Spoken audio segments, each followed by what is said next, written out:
اس وقت سب سے بڑا اسماعیل صاحب آپ اکانومی کی بات کر رہے ہیں ہمارے ساتھ اس وقت سابق خزانہ مفتاح اسماعیل صاحب موجود ہیں. مفتاح صاحب بہت شکریہ آپ کے وقت کا, اور رات گئے اس وقت ریزلٹس سب لوگ انتظار کر رہے ہیں. عامر زیاد صاحب, نذیر لغاری صاحب, ظاہر شیرازی صاحب بھی ہمارے ساتھ موجود ہیں. مفتاح صاحب, ایک تو ہم بھی جاگ رہے ہیں اور آپ بھی جاگ رہے ہیں, یہ کیا الیکشن کے جو ریزلٹس آ رہے ہیں اس ٹرینڈ کو کس طرح سے آپ اس کی تشریح کریں گے؟ نون لیگ خلاف توقع ہمیں امید تھی, سب لوگ یہ کہہ رہے تھے پنجاب میں بہت اچھا پرفارم کرے گی, لیکن مشکلات اس کو درپیش ہیں. کیا وجہ ہوئی؟ جی سر 25% سے زیادہ مہنگائی, اور جو بھی نون لیگ کہے وہ 2017 کی بات کرے, 13 کی بات کرے, بار بار وہی بات کرتے تھے. لیکن سچی بات یہ ہے کہ 2022 اور 2021 کی پرفارمنس لوگوں کو یاد تھی. تو ایک تو یہ ہوا ہے, اور دوسری بات یہ ہے کہ نون لیگ نے, ہم یہ بات کرتے تھے کہ عمران خان صاحب یو ٹرن لیتے ہیں, اس میں کوئی ڈاؤٹ نہیں ہے کہ بہت ساری چیزوں پہ یو ٹرن لیا ہے, لیکن جو یو ٹرن نون لیگ نے لیا ہے ووٹ کو عزت دو کی بات کرنے کے بعد, اس یو ٹرن کی تو میرے خیال سے نوید نہیں ہے یا مثال نہیں ملتی کسی اور پارٹی, کیونکہ آپ نے اپنی بیسک بات تھی اس کو چھوڑ دیا. تو اب جب میاں صاحب یہ کہتے ہیں کہ مجھے چوتھی مرتبہ وزیر اعظم بننا ہے اور میری بیٹی کو پہلی مرتبہ وزیر اعلیٰ بننا ہے, تو لوگوں نے کہہ دیا کہ بس یار, اور میرے خیال سے یہ ہوا. مفتاح صاحب کیا فائنل رزلٹ آتے ہیں وہ پتہ نہیں, لیکن ٹرینڈ یہ کیا کہ لوگوں نے کہا ایک فیکٹر یہ نہیں ہو سکتا ہے کہ جو ٹاپ لیڈرشپ بیٹھی ہوئی تھی جب کسی بھی میٹنگ میں, تو ان کے ساتھ ایک ایسی شخصیت کا چہرہ بھی لازماً ہوتا تھا جس کی وجہ سے 18 ماہ کی کارکردگی کی جو سخت ترین اثرات تھے اس کی وجہ سے تھے. تو دیکھتے تھے کہ انہوں نے تو پھر واپس آنا ہے, پھر کیا کریں گے؟ ہر میٹنگ کے اندر بے نظیر اپنا محترمہ مریم نواز اور جناب نواز شریف کے درمیان میں اسحاق ڈار صاحب بیٹھے ہوتے تھے. تو یہ لوگوں کے ذہن پر یہ بھی گیا ہوگا کہ پھر بعد میں یہ کچھ ہونے والا ہے. نہیں, میرے خیال سے میں آپ کو بتاؤں, دیکھیں ڈار صاحب کے لیے فائنانس منسٹر نہ بننے کے لیے ہمارے بزنس مینوں کا بہت وہ تھا کہ وہ نہ بنے, آئی ایم ایف کا پروگرام ورنہ نہیں ہوگا, یہ سب چیزیں تھی. لیکن سچی بات یہ ہے کہ یہ لوگوں نے مہنگائی کے خلاف ووٹ دیا, لوگوں نے یہ پچھلے جو 6 مہینے سے یا سال سے ہو رہا ہے اس کے خلاف ووٹ دیا ہے, اور لوگوں نے کہا بس اب یہ مطلب یہ 3-4 مرتبہ میاں صاحب آ گئے ہیں, اور اب لوگ بول رہے ہیں کہ یار کچھ ہم کو چینج چاہیے, ہم کو یہ جو 76 سال سے پاکستان چل رہا ہے اس پاکستان ہم کو قبول نہیں ہے, ہمیں پاکستان. اچھا, لیکن مفتاح صاحب اس میں سارے کا سارا بار نون لیگ پر اس الیکشن میں کیوں گیا؟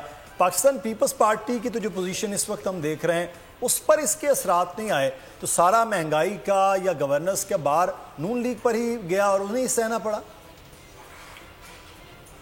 دیکھیے, ایک پی ایم کی بھی جو لیڈ جماعت تھی وہ نون لیگ تھی, اور جو ووٹ کو عزت دو والی مہم چلا رہی تھی جماعت وہ بھی نون لیگ تھی, اور اگلی حکومت جو آنے والی جماعت ہے وہ بھی نون لیگ ہی ہے شاید, یا تھی یا ہے. اور پیپلز پارٹی کے ایریا میں پیپلز پارٹی نے اتنی کبھی اپوزیشن کو اسپیس نہیں دی ہے. بہت سارے اور عوامل ہیں جس کی بارے میں لوگ بات کر سکتے ہیں, لیکن ایک جو سندھی ٹپیکل ووٹر ہوتا ہے وہ یہ سوچتا ہے کہ لیکن یہ بات درست ہے کہ پیپلز پارٹی کی کوئی کارکردگی ایسی خاص نہیں ہے سندھ کے اندر, لیکن نوکریاں وغیرہ سندھ کے اندر انہوں نے پھر بھی دی ہیں. تو اور ایک سیاست ان کی ہے رضاری صاحب کی کہ جس کے اندر جی ڈی اے یا جے یو آئی کوئی لمبے انڈورس نہیں کر سکی.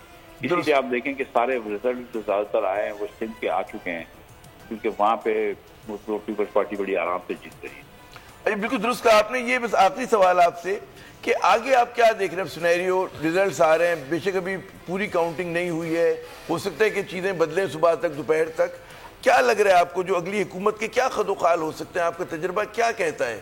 آپ ایک مخلوط حکومت دیکھ رہے ہیں, کیونکہ ڈیسائسو وکٹری تو کسی کو آتی بھی نظر نہیں آ رہی ہے, اور وہ اگر مخلوط ہوئی تو اس میں نون لیگ کا کیا کردار ہوگا, اور کون نون لیگ کی طرف سے لیڈ کر رہا ہوگا اس کو؟ نون لیگ کے لیڈران کے جب بیانات ہم سنتے تھے تو وہ تو یہ کہہ رہے تھے کہ ہم سمپل میجورٹی سے جیتنا چاہتے ہیں یا اس سے بھی زیادہ میجورٹی سے جیتیں گے, ہم اور لوگوں کو ساتھ لے لیں گے, لیکن ہمیں میجورٹی چاہیے. تو وہ تو یہ مانگ رہے تھے. اس وقت تو بڑا مشکل ہو گیا ہے. نون لیگ نے وہ پرفارمنس کر کے نہیں دی جو یہ وعدہ کر رہے تھے مثال کے طور پر اسٹیٹ کو کہ ہم پرفارمنس دیں گے, ہم کو